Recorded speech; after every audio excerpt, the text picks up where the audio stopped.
नमस्कार दोस्तों, आप लोगों का आपका यूट्यूब चैनल MSKPM इंस्टीट्यूट में स्वागत है। देखिए, हम लोग जैक बोर्ड का जो 11th का मॉडल पेपर आया है टर्म 1 के लिए, उसे डिस्कस कर रहे थे और हमने केमिस्ट्री का सेट 1 और सेट 2 डिस्कस कर लिया था। यदि आपने वो वीडियो नहीं देखा है तो आप उसे भी देख लीजिए, आपको बेनिफिट मिलेगा एग्जाम में। ठीक है, आज हम लोग सेट 3 के क्वेश्चन पेपर को डिस्कस करेंगे, केमिस्ट्री का जो टर्म 1 का क्वेश्चन है। तो जैसा कि आपको पता है कि जो टर्म 1 है वो 1.5 घंटे का टाइम दिया गया है, उसमें 35 क्वेश्चन रहेंगे। ठीक है, सभी क्वेश्चन क्या है, विकल्प के साथ रहेंगे, जिसमें 4 ऑप्शन दिए हैं, उसमें से कोई एक ऑप्शन आपका क्या हो जाएगा, सही हो जाएगा। आप यदि गलत उत्तर करते हैं तो उसका कोई अंक नहीं काटा जाएगा। ठीक है, तो अब यहाँ पे हम लोग देखते हैं। तो देखिए यहाँ पे क्या है कि पहला क्वेश्चन जो है, बिना टाइम को पास किए हम लोग इसको सॉल्व करते हैं। ठीक है, जल्दी से। और आप लोगों को मैं बता दूं कि वो वीडियो नहीं देखें तो उसे भी देखिए, आपका अधिकतर जो क्वेश्चन आएगा वो सेट से ही आएगा। ठीक है, ये 10th और 12th में भी देखा गया कि अधिकतर जो क्वेश्चन है वो किसे पूछे गए, सेट से पूछे गए थे। ठीक है, तो which of the following compound है same empirical formula as that of glucose. Glucose के जैसा किसका एम्पेरिकल फार्मूला सेम है।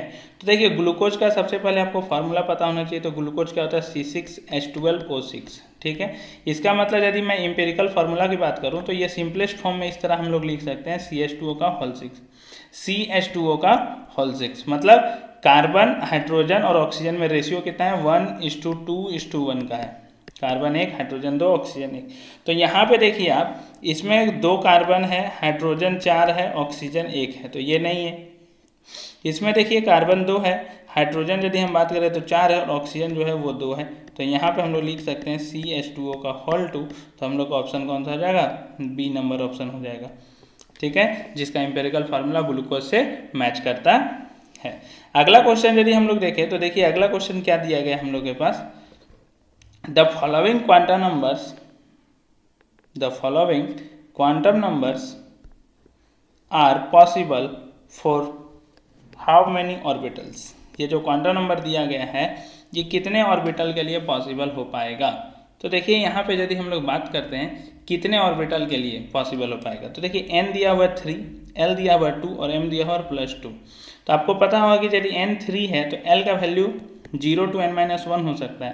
l का वैल्यू कहाँ से कहाँ तक हो सकता है, 0 to n-1। तो यहाँ पे उन्होंने बता दिया कि l जो है वो 2 है, l जो है वो 2 है। तो m जो होता है हम लोग के पास वो होता है -L to +L। तो यहाँ पे हम लोगों को ये भी बता दिया गया है कि m जो होगा वो कितना होगा। यदि हम बात करें तो m है, देखिए L2 यदि है तो m का वैल्यू हो सकता है -2, -1, 0, +1 और +2। तो यहाँ पे यदि आप देखेंगे तो आपके पास कितना ऑर्बिटल होगा, -2, -1, 0, +1 और +2। 5 ऑर्बिटल है टोटल। लेकिन आपको बोल दिया सिर्फ +2 वाला ऑर्बिटल। तो +2 वाला ऑर्बिटल कितना है, एक ही ऑर्बिटल है ना। तो +2 का ऑर्बिटल एक ही है, तो इसका आंसर क्या हो जाएगा, 1। तो इस क्वांटम नंबर जो दिया गया है उस सेट के लिए कितने ऑर्बिटल पॉसिबल हो पाएंगे, सिर्फ और सिर्फ 1। Which has maximum number of atoms, किसमें मैक्सिमम नंबर ऑफ एटम्स होंगे। तो देखिए एटम्स यदि हम लोग निकालना तो सबसे पहले हम लोग को मोल निकालना पड़ेगा। तो हम लोग सबसे पहले मोल निकालते हैं। तो देखिए यहाँ पे मोल कितना होगा, 24, कार्बन कितना दिया हो 12, तो इसका आया 2 मोल। ठीक है, अगला का है 56, और देखिए इसका मास भी है 56, तो इसका आएगा 1 मोल। यहाँ पे देखिए 27, ये भी 27, तो इसका भी कितना मोल आएगा, 1 ही मोल आएगा। इसका 108 ग्राम, इसका 108 ग्राम, तो इसका भी 1 ही मोल आएगा। तो अब यहाँ पे एटम्स और क्या होता है, mole into N A. Atoms और क्या होता है, मोल इंटू एन ए। अब आप ही सोचिए, एन ए से तो सब मल्टीप्लाई होगा, तो जिसका मोल ज़्यादा होगा उसी में एटम सबसे ज़्यादा होगा। तो किसका एटम सबसे ज़्यादा, मतलब यदि हम बात करें तो जिसका मोल सबसे ज़्यादा, तो सबसे ज़्यादा मोल किसका है, 24 ग्राम कार्बन का। तो ए नंबर इसका आंसर हो जाएगा, क्या हो जाएगा, ए नंबर। ठीक है, अगला क्वेश्चन क्या बोलता है आपके पास, अगला क्वेश्चन आपके पास बोलता है कि the total number of atoms represented by the compound CuSO4.5H2O। अब सोचिए इसमें कितना एटम्स है ये पूछ रहा है, कितना सिंपल क्वेश्चन है, आप लोगों को काउंट करना है। तो देखिए कॉपर 1 हो गया, सल्फर 1 हो गया, तो 1 और 1 2, ऑक्सीजन कितना हो गया 4, तो 2 और 4 कितना हो गया 6। और यहाँ पे देखिए H2O में कितना है, यदि हम बात करें तो हाइड्रोजन 2 और ऑक्सीजन 1 3 है, और H2O कितना है 5 मॉलिक्यूल्स है, तो 5 × 3 कितना हो गया 15, ऐड कर दीजिए तो कितना आ जाएगा 21। तो 4 का क्या हो गया आपका बी नंबर ऑप्शन। ठीक है, तो इस तरह से हम लोग आसानी से सवाल को सॉल्व कर सकते हैं। अब हम लोग आगे बढ़ते हैं, तो देखिए अगला क्वेश्चन है हम लोगों के पास 5 नंबर क्वेश्चन क्या बोलता है, group second A elements are called. Second A element जो ग्रुप है उसमें हम लोग उसको किस नाम से जानते हैं, तो देखिए फर्स्ट ए जो है उसे हम लोग बोलते हैं alkali metals, alkaline earth metal जो है वो कहलाता है सेकेंड ए ग्रुप। तो इसका आंसर क्या होगा, बी नंबर ऑप्शन होगा। ट्रांजिशन मेटल्स किसको बोलते हैं हम लोग, डी ब्लॉक को, ठीक है जनरली, और इसको क्या बोलते हैं, एफ ब्लॉक को। ट्रांजिशन मेटल्स में 3 एक्सेप्शन आ जाएगा आपके पास, जिंक, कैडमियम और मरकरी, उसको छोड़ के बोला जाता है सबको ट्रांजिशन मेटल्स, ठीक है। अगला क्वेश्चन है, an elements with atomic number 20, atomic number कितना दिया हुआ है 20, तो उसको किस पीरियड में रखा जा रहा है वो पूछा जा रहा है। तो देखिए 20 है तो इसका कॉन्फ़िगरेशन लिखते हैं हम लोग 1s2 2s2 2p6 3s2 3p6 4s2। देखिए 2 2 4 6 10 2 12 6 18 और 2 20। तो यहाँ पे देखिए जो सबसे लास्ट इलेक्ट्रॉन फिल हुआ वो किस सेल में हुआ, फोर्थ सेल में हुआ, तो इसका पीरियड कितना हो जाएगा, फोर्थ हो जाएगा। पीरियड कितना हो जाएगा, फोर्थ हो जाएगा। या फिर आप जो 9 10 में पढ़े हैं उसके अकॉर्डिंग भर के देखिए 2 8 8 2, तो ये भी किस में फिल हो रहा है, फोर्थ पीरियड में। 4 सेल यहाँ पे भी दिख रहा है, तो इसका आंसर कितना हो जाएगा, 4 हो जाएगा, ठीक है। तो total number of ions present in 111 gram of 111 gram of CaCl2। तो CaCl2 तो देखिए कैल्शियम का कितना हो गया 40 प्लस क्लोरीन का होता है 35.5 और कितना क्लोरीन है 2, तो 70 हो जाएगा यहाँ पे 71 और प्लस 40 कितना हो जाएगा 111 ग्राम, ये भी हो जाएगा। तो हम CaCl2 का मोल निकाल सकते हैं, तो मोल निकालेंगे तो कितना हो जाएगा, दिया हुआ 111 ग्राम, तो 111 डिवाइडेड बाई 111 कितना हो गया, 1 मोल हो गया। अब CaCl2 को आप यदि तोड़ते हैं तो देखिए CaCl2 किस तरह से टूटेगा, Ca2 प्लस और 2Cl माइनस। तो यहाँ पे आपसे पूछा है टोटल नंबर ऑफ आयंस पूछा है, तो यहाँ से देखिए Ca2 प्लस का 1 मोल होगा और Cl माइनस का कितना है 2, तो यहाँ से कितना मोल मिलेगा आपको 2 मोल। तो टोटल आपको कितने आयंस मिलेंगे, टोटल नंबर ऑफ आयंस कितने मोल मिलेंगे, 3 मोल्स मिल जाएंगे आपको। कितने मोल मिल जाएंगे, 3 मोल्स, क्योंकि क्लोरीन अलग अलग है हम लोग को यहाँ पे। क्लोरीन Cl माइनस जो है उसका 2 मोल मिलेगा और Ca2 प्लस का कितना मोल मिलेगा, 1 मोल। तो टोटल कितने मोल हो जाएंगे, 3 मोल हो जाएंगे, ठीक है। अगला क्वेश्चन देखिए क्या बोलता है, अगला क्वेश्चन है हम लोग के पास, the electronic configuration of chromium. Electronic configuration किसका पूछा गया है, क्रोमियम का, ठीक है। तो देखिए इलेक्ट्रॉनिक कॉन्फ़िगरेशन क्रोमियम का कितना होगा, क्रोमियम कितने नंबर पे है, तो याद कीजिए क्रोमियम का दे भी दिया है 24 नंबर पे है। तो क्रोमियम एक्सेप्शन है, याद रखिएगा यहाँ पे। इसमें क्या होता है, जो 18 इलेक्ट्रॉन होता है जो अगला होना चाहिए 3d5 और 4s1 हो जाता है। क्यों, क्योंकि 3d5 में क्या हो जाएगा, ये हाफ फील्ड हो जाएगा और वो ज़्यादा स्टेबल हो जाता है, इसलिए। तो इसका आंसर क्या हो जाएगा, B number 3d5 4s1, 3d5 4s1, ये हो गया हम लोग का क्रोमियम का। अगला है 9 number question, the maximum number of electrons in a subshell for which L = 3। L बराबर 3 यदि दिया हुआ है तो मैक्सिमम नंबर ऑफ सब सेल कितना हो सकता है, मैक्सिमम नंबर ऑफ सब सेल कितना हो सकता है।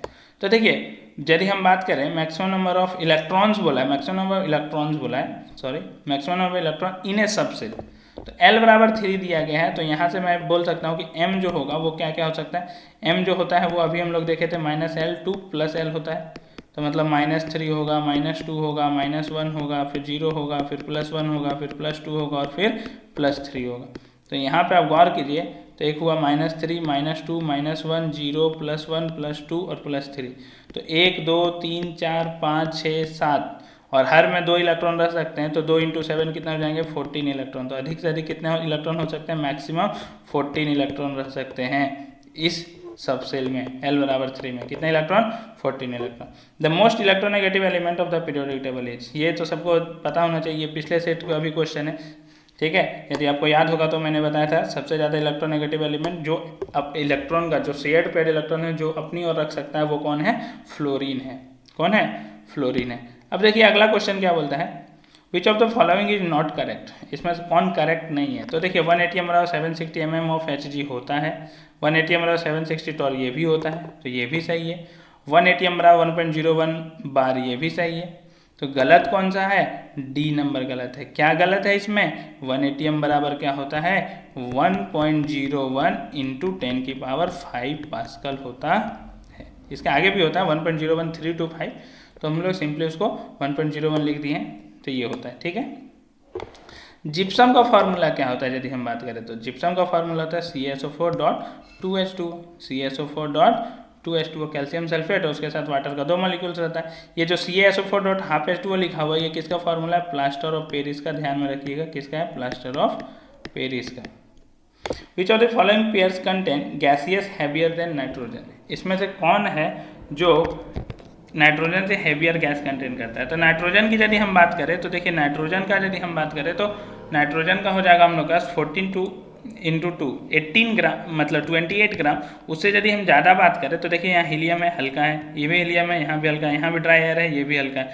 तो यहाँ पे CO2 और SO2 का यदि आप कैलकुलेट करेंगे तो इसका आएगा 44 ग्राम मास, और इसका आएगा यदि हम बात करें तो इसका आ जाएगा 64 ग्राम।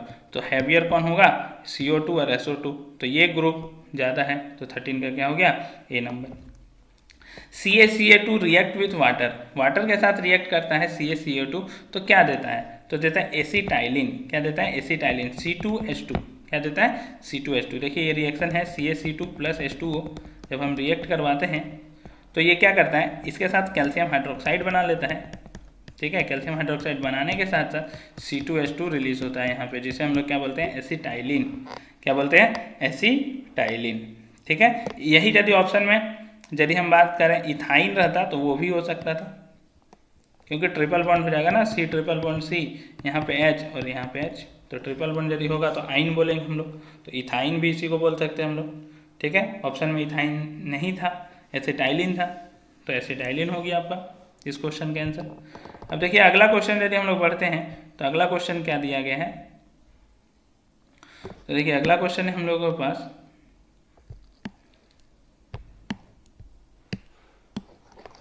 What is volume occupied by 8.8 gram of CO2 at 31.1 degree Celsius and 1 bar pressure, और R का वैल्यू दिया हुआ है आपके पास।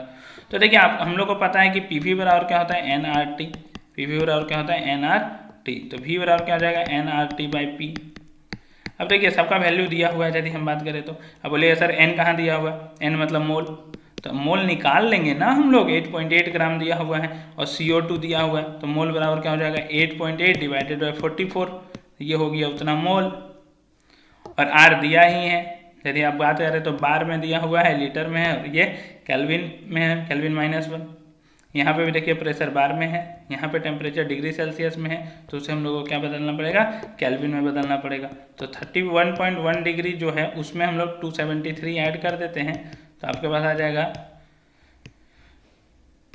304.1, 304.1। तो यहाँ पे वैल्यू पुट कीजिए, देखिए मोल की जगह हमने पुट किया 8.8 डिवाइडेड बाई 44 इंटू आर की जगह पुट किया 0.083 इंटू, यदि हम बात करें टेम्परेचर की जगह तो 304.1 इंटू प्रेशर की जगह 1 बार। यदि हम इसको सॉल्व करेंगे, अब इसको सॉल्व कीजिएगा तो आपके पास आ जाएगा 5.05 लीटर। ठीक है, 5.05 लीटर, 5 लीटर आ जाएगा। तो इसका आंसर क्या हो जाएगा, सी नंबर। अगला क्वेश्चन क्या पूछता है आपसे, IUPAC name of the compound is, इसका आईपीएसी नेम पूछ रहा है आपसे। तो देखिए आपको काउंट उधर से करना है जिधर से सबसे लॉन्गेस्ट चेन मिल सके। तो सबसे लॉन्गेस्ट चेन यदि हम बात करें, देखिए इसको आप C2H5 जो लिखा हुआ है इसको आप तोड़ दीजिए इस तरह से, इसको यहाँ पे लिखिए CH2 और यहाँ लिख दीजिए CH3। अब यहाँ पे आप काउंट करना स्टार्ट कीजिए, क्योंकि वो एक साथ लिख के आपको कंफ्यूज करने की कोशिश कर रहा है। अब आप यहाँ से काउंट करना कीजिए 1 2 3 4 और 5। तो आप यहाँ पे यदि गौर करते हैं तो सबसे लंबा चेन मिला आपको 5, सबसे लंबा चेन कितना मिला, 5 कार्बन का मिला। और 5 कार्बन का मिलने के साथ ही यदि हम बात करें तो देखिए 2 पे मिथाइल है और 3 पे भी मिथाइल है, तो इसका नाम क्या हो जाएगा 2,3 डाईमिथाइल, पहला 2,3 डाईमिथाइल। और यदि हम बात करें यहाँ पे तो कितना कार्बन मिला, पेंट, और कहीं पे भी डबल बॉन्ड तो है नहीं, सब जगह सिंगल बॉन्ड है, तो क्या हो जाएगा पेंटेन। तो 2,3 डाईमिथाइल पेंटेन। तो यहाँ पे भी 2 ऑप्शन है, तो इस दोनों में तो नहीं दिया हुआ 2,3 डाईमिथाइल पेंटेन। देखते हैं अगला ऑप्शन क्या है। तो देखिए अगला ऑप्शन दिया हुआ है आपके पास डी नंबर ऑप्शन। तो इस क्वेश्चन के अंदर क्या हो जाएगा 2,3 dimethyl pentane, D number option हो जाएगा आपका सही। ठीक, अगला क्वेश्चन क्या बोलता है, the most stable free radicals, most stable free radicals कौन सा होगा। तो देखिए यहाँ पे क्या होगा, सबसे पहले C6H5 कर लीजिए इसे, C6H6 नहीं होगा क्योंकि फिर वो बॉन्ड नहीं बना पाएगा। आप सबका स्ट्रक्चर बनाइए, C6H6 का क्या होता है, बेंजीन, इस तरह से होता है। ठीक है, तो यहाँ पे यदि हम बात करें तो ये हुआ C6H5, इसके साथ कोई और भी जुटेगा तो यहाँ पे हो जाएगा आपका CH2। फिर यहाँ पे यदि हम बात करें तो आपके पास दिया हुआ है CH2 का डॉट। बी नंबर जो दिया हुआ है आपके पास वो है C6H5, यहाँ पे है CH, फिर है आपके पास CH3, उसके बाद है आपके पास CH3, CH2 का डॉट फ्री रेडिकल से, उसके बाद है आपके पास CH3, CH डॉट, फिर यहाँ पे है CH3। तो इसमें से सबसे ज़्यादा स्टेबल कौन है? तो देखिए सबसे ज़्यादा स्टेबल हम किसको बोलेंगे, जो सबसे ज़्यादा जिसको इलेक्ट्रॉन मिल रहा होगा, मतलब जिसमें, तो यहाँ पे ध्यान दीजिए, यहाँ पे डबल बॉन्ड तो है लेकिन यहाँ पे जो सिंगल बॉन्ड है, ये इलेक्ट्रॉन है वो बहुत दूर है, तो इस केस में रेजोनेंस नहीं हो पाएगा, तो हम बोलेंगे no resonance in this case. इस केस में रेजोनेंस नहीं हो पाएगा। और यहाँ पे ध्यान दीजिए, यहाँ पे जो डबल बॉन्ड है जस्ट बगल में है, जो फ्री रेडिकल है वो जस्ट बगल में है, तो यहाँ पे क्या हो जाएगा, आपका रेजोनेंस हो जाएगा, और रेजोनेंस होने के कारण वो सबसे ज़्यादा स्टेबल हो जाएगा। तो आपका ऑप्शन हो जाएगा बी ही हो जाएगा, क्योंकि बाकी नीचे केस में रेजोनेंस नहीं हो रहा है यदि हम लोग बात करें तो। ठीक है, बाकी केस में क्या हो रहा है, हाइपर कंजुगेशन हो रहा है और इंडक्टिव इफेक्ट हो रहा है, तो उससे उसको उतना बेनिफिट नहीं मिल पाएगा जितना रेजोनेंस के कारण मिल पाएगा। ठीक है, इसमें भी हाइपर कंजुगेशन हो रहा है, इसमें देखिए सिर्फ मिथाइल है, इसमें दोनों तरफ से है।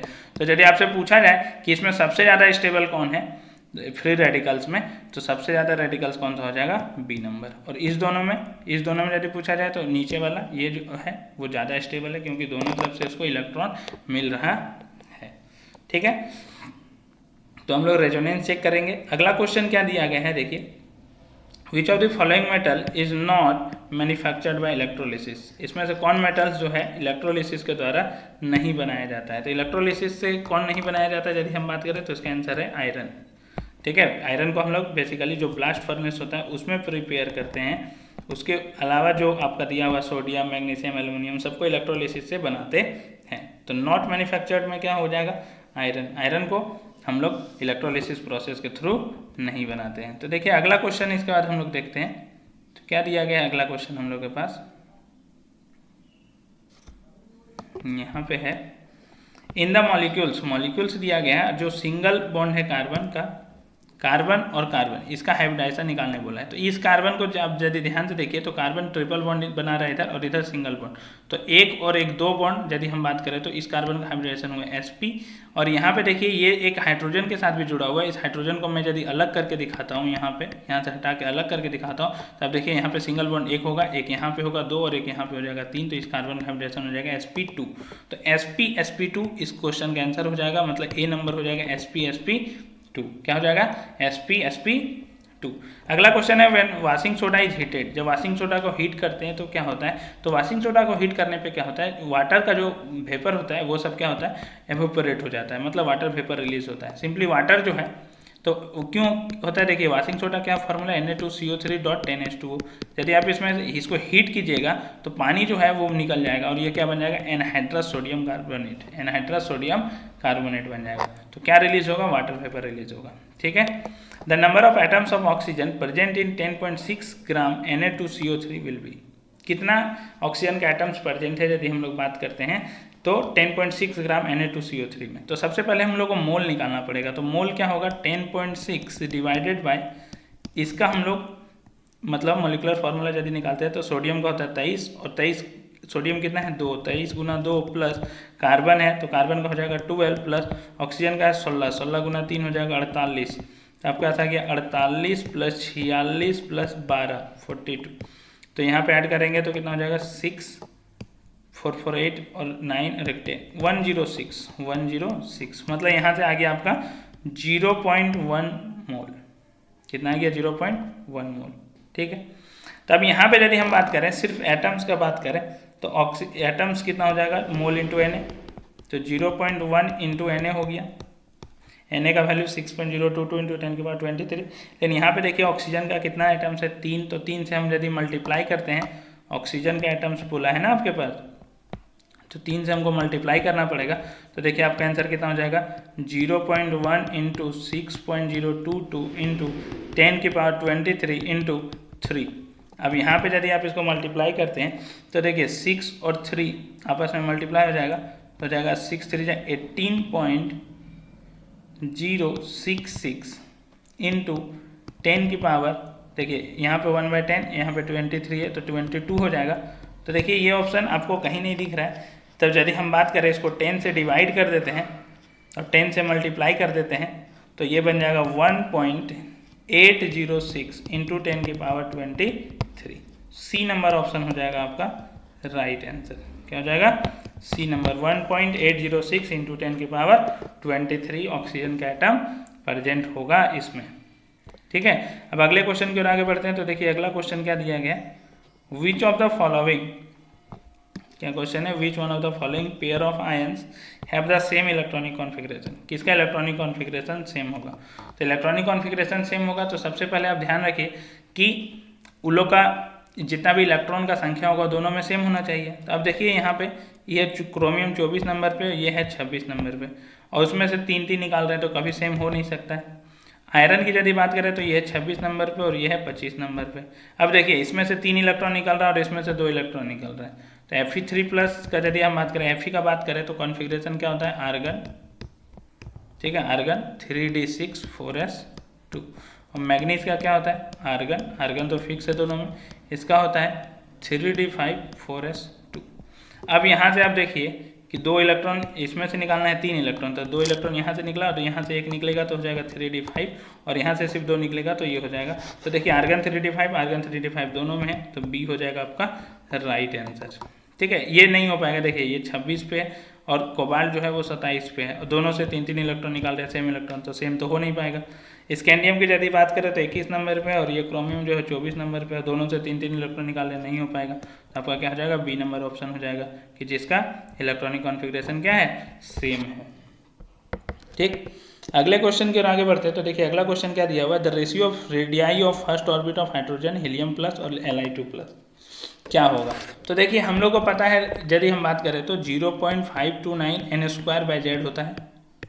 ठीक है, इस टू, यही फॉर्मूला तो हर जगह लगने वाला है। अंतर क्या होने वाला है यदि हम बात करें तो सिर्फ Z का अंतर होने वाला है। तो सिर्फ Z का अंतर होने वाला है तो 0.529 529 तो कैंसिल आउट हो गया। पहले देखिए फर्स्ट ऑर्बिट सबका बोला है तो फर्स्ट ऑर्बिट n की जगह तो सब सेम हो गया, सिर्फ जो चेंज होगा वो Z होगा। तो हाइड्रोजन के लिए Z कितना हो जाएगा, 1। यदि हम बात करें यहाँ पे n²/Z तो हीलियम के लिए जो Z होगा वो कितना हो जाएगा, 2। और लिथियम के लिए यदि हम बात करें तो Z कितना हो जाएगा, 3। तो यदि 2 और 3 नीचे है तो 6, तो 6 से यदि हम सब में मल्टीप्लाई कर देते हैं तो ये बन जाएगा 6:3:2, 6:3:2।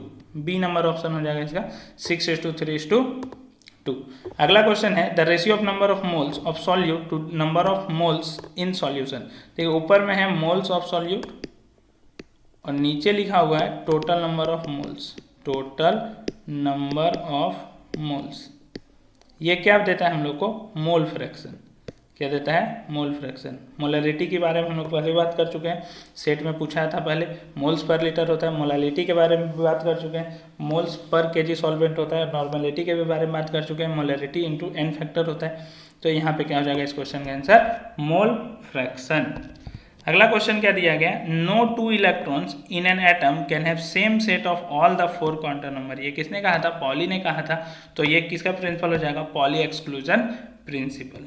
क्या हो जाएगा, पॉली एक्सक्लूजन प्रिंसिपल ने कहा था कि कोई भी 2 इलेक्ट्रॉन का n, l, m और s सेम नहीं हो सकता है। यदि n, l, m सेम हो गया तो s जो है स्पिन उसका अलग अलग हो जाएगा, कोई एक तो अलग होगा ही होगा। इसलिए चारों वैल्यू कभी भी सेम नहीं हो सकता है। ये किसने कहा था, पॉली ने। ठीक है, तो इसलिए हम लोग बोलेंगे इसको पॉली एक्सक्लूजन प्रिंसिपल। अगला क्वेश्चन की ओर आगे बढ़ते हैं। तो देखिए अगला क्वेश्चन क्या दिया गया, Boyle's law of gases gives relationship between. Boyle's law किसके किसके बीच में रिलेशन देता है, आप ही बताइए। तो बॉयल्स लॉ क्या बोलता है, pressure is inversely proportional to volume. तो किसके किसके बीच में रिलेशन दिया, प्रेशर और वॉल्यूम के बीच में रिलेशन दिया, तो इसका आंसर हो जाएगा ए। कितना सिंपल क्वेश्चन पूछा है। अब यहाँ पे देखिए 3 कंटेनर है ए, बी और सी, सबका इक्वल वॉल्यूम दिया गया है। ऑक्सीजन है, नियोन है और मीथेन है, सेम टेम्परेचर और प्रेशर पे दिया हुआ है। तो बोल रहा है कि मासेस पूछा जा रहा है कि इंक्रीजिंग ऑर्डर बताइए इसका मास का क्या होगा। देखिए इसका मैं 2 तरीका से बता देता हूँ। पहली तरीका ये है कि वॉल्यूम सबका सेम दिया हुआ है, तो हम लोग जानते हैं कि मोल इज जो वॉल्यूम होता है एवोगाड्रो लॉ के अकॉर्डिंग। तो वॉल्यूम सेम है तो इसका मतलब मोल सेम हो जाएगा सबका। अब मोल यदि सेम हो गया तो आप ही सोचिए कि जो मास निकाल सकते हैं हम लोग वो क्या होता है, mole into molecular weight, mole into molecular weight. अब आप ही देखिए कि जिसका मोलिकुलर वेट ज़्यादा होगा इसका मतलब वो ज़्यादा हैवी होगा, उसका मास ज़्यादा होगा। तो यहाँ पे ऑक्सीजन की यदि बात करें तो O2 के फॉर्म में एग्जिस्ट करता है तो ये हो जाएगा 32, ठीक है। एक ऑक्सीजन का हो जाएगा 16, O2 के फॉर्म में एग्जिस्ट करता है हमेशा। नियॉन अकेले ही एग्जिस्ट करता है तो नियॉन का हो जाएगा 20, यदि हम बात करें तो 10 होता है तो 10 का डबल। और मीथेन CH4 मतलब 12 और 4 कितना हो गया 16। तो यदि हम लोग बात करते हैं इस क्वेश्चन में तो सबसे ज़्यादा किसका हो जाएगा, यदि हम बात करें मास का तो सबसे ज़्यादा हो जाएगा A का, फिर हो जाएगा B का, फिर हो जाएगा C का। तो A का सबसे ज़्यादा, फिर B का, फिर C का। ये किस ऑप्शन में दिख रहा है हम लोग को, C नंबर ऑप्शन में दिख रहा है, ठीक है।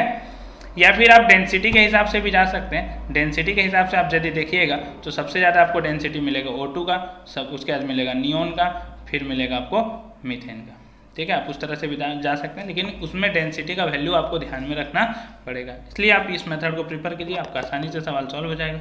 अगले क्वेश्चन की ओर आगे बढ़ते हैं। तो देखिए अगला क्वेश्चन क्या बोला है, K+ ion is iso electronic with. Iso electronic मतलब जिसका इलेक्ट्रॉन सेम हो। तो K कितना नंबर में 19, तो K+ कितना हो जाएगा 18। तो 18 इसमें किसका होगा, यदि हम बात करें तो आर्गन का होगा। किसका हो जाएगा, आर्गन का हो जाएगा, क्योंकि ये 10 है, ये भी 10 है। सीजियम का तो यदि हम बात करें तो कितना हो जाएगा, देखिए ली ना का रब से, तो इसका था 3, इसका था 11, इसका था हम लोग के पास 19, इसके पास था हम लोग का 37, इसका हो जाएगा हम लोग के पास, देखिए यहाँ पे हम लोग कितना ऐड किए 8, फिर 18, फिर यदि हम बात करें तो 18 ऐड करेंगे तो कितना हो जाएगा हम लोग के पास 37 और 18 55। तो यहाँ पे सिंपल सी बात है कि ये आपके पास सीजियम होने से रहा, आपका क्या हो जाएगा, आर्गन हो जाएगा। सिंपल क्वेश्चन है।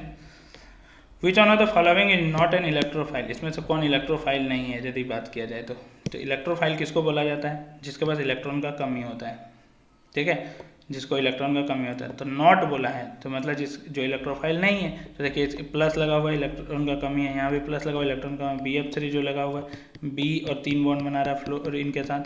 तो यहाँ पे भी यदि हम बात करें तो ऑक्टेट कंप्लीट नहीं हो रहा है, तो ये भी इलेक्ट्रोफाइल है। तो इलेक्ट्रोफाइल कौन नहीं है यदि हम बात करें तो B नंबर ऑप्शन हो जाएगा Cl-। वो क्या है, न्यूक्लियोफाइल है।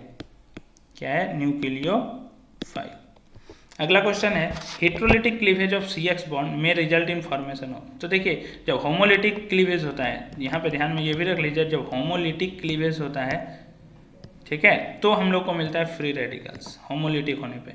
हेट्रोलिटिक होने पे क्या होता है कि कार्बन जो है वो टूट जाता है, जैसे CX है, हेट्रोलिटिक होने पे ये अलग होगा और ये भी अलग होगा, और अलग किस तरह से होगा, इस पर प्लस चार्ज आ जाएगा, इस पर माइनस चार्ज आ जाएगा, तो कार्बोकैटायन का फॉर्मेशन हो जाएगा। किसका फॉर्मेशन हो जाएगा, कार्बोकैटायन का। तो इसका आंसर क्या हो जाएगा आपका, B नंबर इसका सही आंसर हो जाएगा, ठीक है।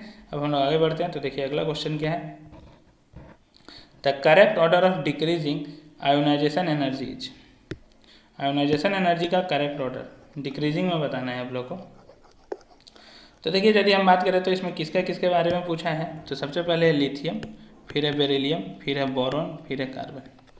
तो यहाँ पे देखिए बेरिलियम का यदि हम इसका बात करेंगे तो इसका होगा 1s2 इसका होगा 1s2 इसका हो जाएगा 1s2 2p1, इसका हो जाएगा 2p2, ठीक है। 1s2 होगा ही, 2p2 लिख देता हूँ।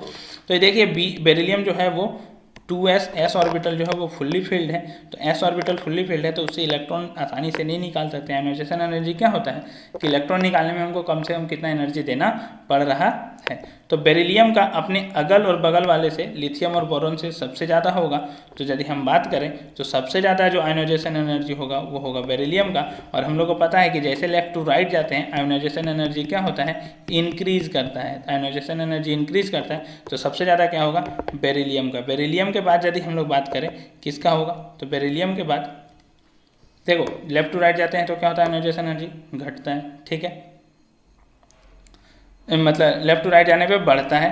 तो यहाँ पे रुकिए 1 मिनट, लेफ्ट टू राइट जाने पे आयोनाइजेशन एनर्जी क्या होता है, बढ़ता है। तो देखिए इधर से इधर जैसे जैसे जाएंगे आयोनाइजेशन एनर्जी बढ़ेगा, लेकिन बेरिलियम का लिथियम से और बोरॉन से ज़्यादा होगा, लिथियम से और बोरॉन से ज़्यादा होगा।